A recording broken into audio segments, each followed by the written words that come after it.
जय माता दी दोस्तों। हे अम्बे रानी, जो भी हमारी वीडियो देख रहे हैं उनके घर में सदैव अपना स्थान बनाए रखना, उनकी झोली खुशियों से भर देना।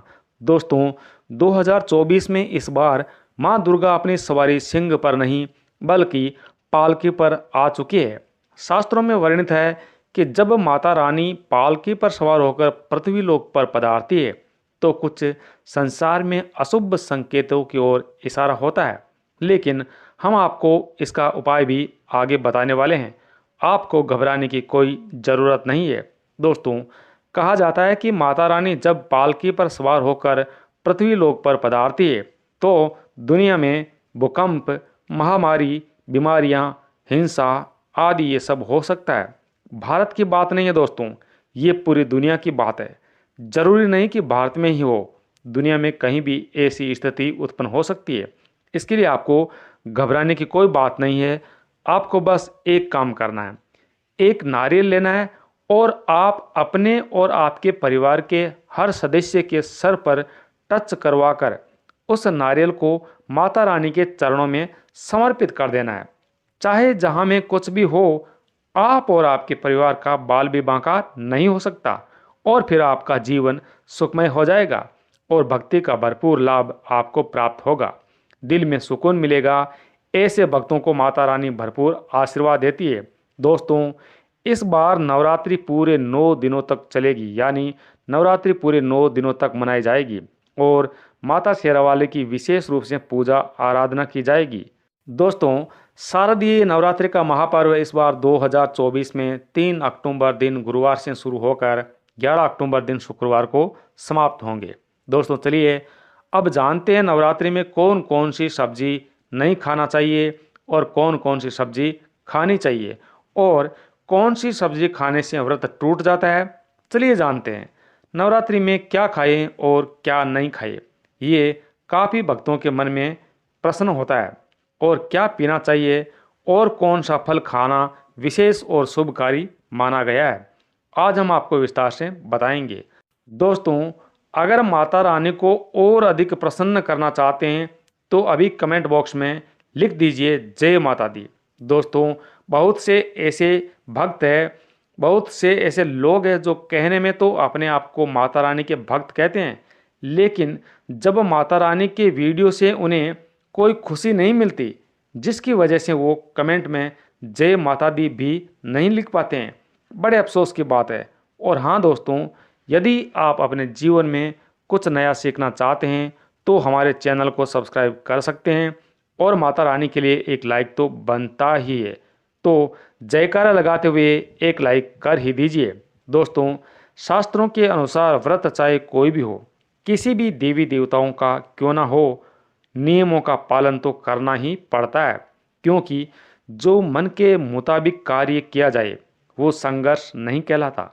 इसलिए मनोकामना पूर्ण करने के लिए थोड़ा सा संघर्ष और तपस्या तो करनी ही पड़ती है। इसलिए ऐसी मान्यता है कि व्रत को पूर्ण विधि विधान से किया जाना चाहिए, तब आपको व्रत का पूर्ण लाभ फल प्राप्त होता है और अति उत्तम और शीघ्र ही आपको दीर्घायु फल प्रदान होता है और सभी मनोकामनाएं माता रानी आपकी पूर्ण करती है और ऐसे व्यक्ति को माता रानी के चरणों में स्थान मिलता है। और ऐसा भक्त जो सदैव माँ की सेवा करता है, ऐसा भक्त स्वर्ग लोक में जाता है। इसलिए हर शास्त्र यही कहता है कि सच्चे दिल से अगर आपके मन में ईश्वर के प्रति श्रद्धा हो तो बिन पूजा पाठ के ही सारा फल मिल जाता है। और अगर मन में ईश्वर के प्रति शंका हो तो ऐसे व्यक्ति को कहीं जन्मों तक नरक में भटकना पड़ता है और कहीं जन्मों तक उस मनुष्य को कोई सुख नहीं मिलता है। दोस्तों, भागवत गीता में भगवान श्री कृष्ण ने स्वयं कहा था, जो मनुष्य सच्चे हृदय से ईश्वर को पुकारता है तो उसका नाता उस शक्ति से जुड़ जाता है जिसे अपने सच्चे हृदय से उसने पुकारा था। इसलिए भगवान भी कहते हैं कि सच्चे हृदय से ईश्वर को पुकारो, वह आपकी हर मनोकामना पूर्ण करते हैं। दोस्तों, कई लोग ऐसे हैं जो भगवान के सामने घंटों पूजा करते हैं तथा रोते भी है, फिर भी भगवान उनकी कभी नहीं सुनता। दरअसल जब आप सच्चे हृदय से ईश्वर को पुकारते ही नहीं है तो वह आपकी पुकार कैसे सुनेंगे। दोस्तों, ये तो थी वह बातें जो भक्त और भगवान के बीच की है। अब हम जानते हैं नवरात्रों के दौरान क्या नहीं खाना चाहिए और क्या नहीं पीना चाहिए, और कौन सा फल खाने से व्रत संपूर्ण और सफल हो जाता है। दोस्तों, चाहे मर जाना, लेकिन भूल कर भी नवरात्रि के दिनों में पानी पूरी कभी मत खाना, क्योंकि नवरात्रि में कभी कभी बीच में शुक्रवार पड़ जाता है, और शुक्रवार को माता संतोषी का वार कहा जाता है। और माता संतोषी खट्टी चीज़ खाने वाले व्यक्ति से हमेशा क्रोधित रहती है, नाराज रहती है, क्योंकि नवरात्रों में माता संतोषी जागृत अवस्था में होती है। माता संतोषी की शक्ति नवरात्रों में कई करोड़ गुना बढ़ जाती है। नवरात्रों में जब शुक्रवार पड़ जाए तो इमली नहीं खाना चाहिए, इससे माता संतोषी रुष्ट होकर क्रोधित हो जाती है और आपको दंड भी दे सकती है। दोस्तों, नींबू भी नहीं खाना चाहिए। वैसे तो नवरात्रि के व्रत में नींबू खा लेना चाहिए, पर अगर शुक्रवार हो तो माता संतोषी के क्रोध से बचने के लिए नींबू नहीं खाना चाहिए, नींबू का त्याग करना चाहिए। दोस्तों, आपको बता दें कि नवरात्रि में पानी पूरी क्यों नहीं खाना चाहिए, क्योंकि पानी पूरी में लहसुन प्याज होता है जो व्रत को भंग कर सकता है, पाप लग सकता है। ध्यानपूर्वक अगर आप शुक्रवार को खट्टा नहीं खाते हैं तो माता संतोषी आपको धन धान्य से मालामाल कर देती है, आपके घर में अपना वास बना लेती है। बस शुक्रवार के दिन नवरात्रों में इस चीज़ का त्याग करना चाहिए, आपको इसका पालन अवश्य करना चाहिए। नवरात्रों में लहसुन प्याज और खट्टा, फिर चाहे आपने व्रत भी रखा है या फिर नहीं भी, अन्य दिनों में आप चाहे तो लहसुन प्याज खा सकते हैं, लेकिन हाँ, पानी पूरी आप खा सकते हैं, वह भी जब नवरात्रि समाप्त हो जाए। प्रिय मित्रों, नवरात्रि के दौरान सेव जरूर खाना चाहिए। शास्त्रों में बताया जाता है कि भगवान के भोग में सेव आदि जरूर अर्पित किया जाना चाहिए। दोस्तों, अगर आपने माता रानी का व्रत किया है तो आपको सेव जरूर खाना चाहिए, और इसके अलावा केला, पपीता, तरबूज और मीठे अंगूर जरूर खाना चाहिए।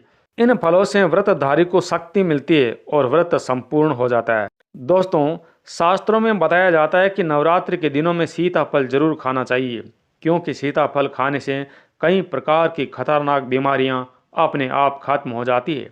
और दोस्तों, ऐसा माना जाता है कि नवरात्रों के दिनों में सीताफल का घर में प्रवेश होना बहुत ही शुभ माना गया है। सीताफल खाने से आपका व्रत सफल हो जाता है, क्योंकि इसमें माता सीता का आशीर्वाद मिला हुआ होता है। ऐसी मान्यता है कि राम जी के वनवास के दौरान माता सीता ने यही फल खाया था, अर्थात सीताफल। और नवरात्रि के दौरान इसे जो भी भक्त खाता है उसे दुखों का सामना करना नहीं पड़ता। सीताफल आपको जरूर खाना चाहिए, क्योंकि इसमें माता सीता का आशीर्वाद होता है। दोस्तों, नवरात्रों में तेल की तली हुई हरी मिर्च खा सकते हैं, लेकिन कम मात्रा में खाना है। व्रत के दौरान ज़्यादा तीखा नहीं खाना चाहिए।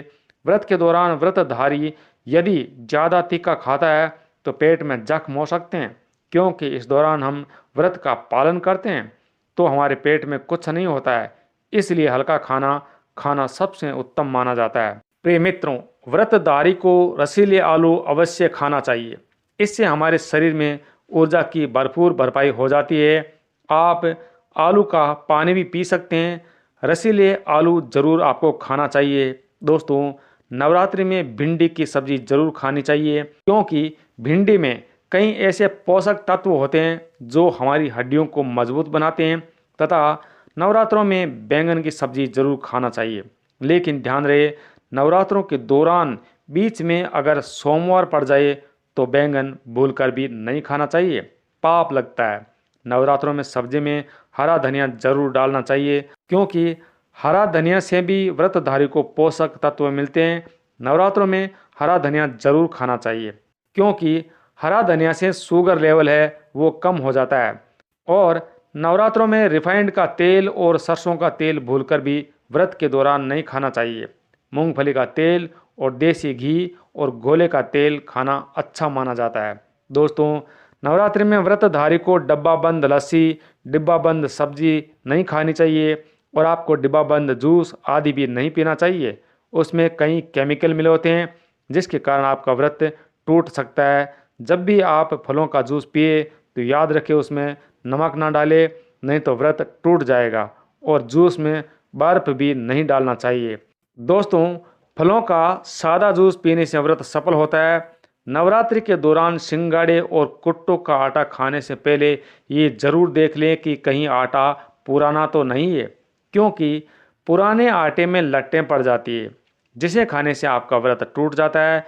क्योंकि ये छोटे छोटे कीड़े हमें दिखाई नहीं देते हैं और आपके मुंह तक चले जाते हैं। ऐसा आटा खाना मतलब कीड़े मकोड़ों का मांस खाने के बराबर माना गया है। दोस्तों, नवरात्रि के दौरान आप शाम के समय खाने में आलू खा सकते हैं, आलू के चिप्स खा सकते हैं, साबूदाने की टिकिया बनाकर खा सकते हैं, साबूदाने की खिचड़ी आप खा सकते हैं, आलू के पापड़ भी आप खा सकते हैं। कई सब्जियां तो ऐसी है जो नवरात्रि के दौरान भोजन में शामिल कर सकते हैं। इससे आपको एनर्जी मिलती है और व्रत सफल हो जाएगा। इसके साथ ही नवरात्रि के दौरान आप दूध भी पी सकते हैं, जो आपको ताकत देगा। चाय वगैरह भी आप पी सकते हैं, लेकिन याद रहे इसमें नमक ना डालें। और दोस्तों, आपको बता दें कि आपको सफ़ेद नमक की बजाय अगर आप काला नमक यानी सेंधा नमक डालते हैं फलों में, जूस में, कहीं किसी में भी, तो आपका व्रत नहीं टूटता है। चाय में नमक डालने से व्रत टूट जाता है और हड्डियां भी गल जाती है। एक बात का ध्यान रहे, व्रतधारी को पेट भर खाना नहीं खाना चाहिए, यानी गले तक ठूंस ठूंस कर नहीं खाना चाहिए, नहीं तो व्रत रखने का कोई भी फायदा नहीं होगा।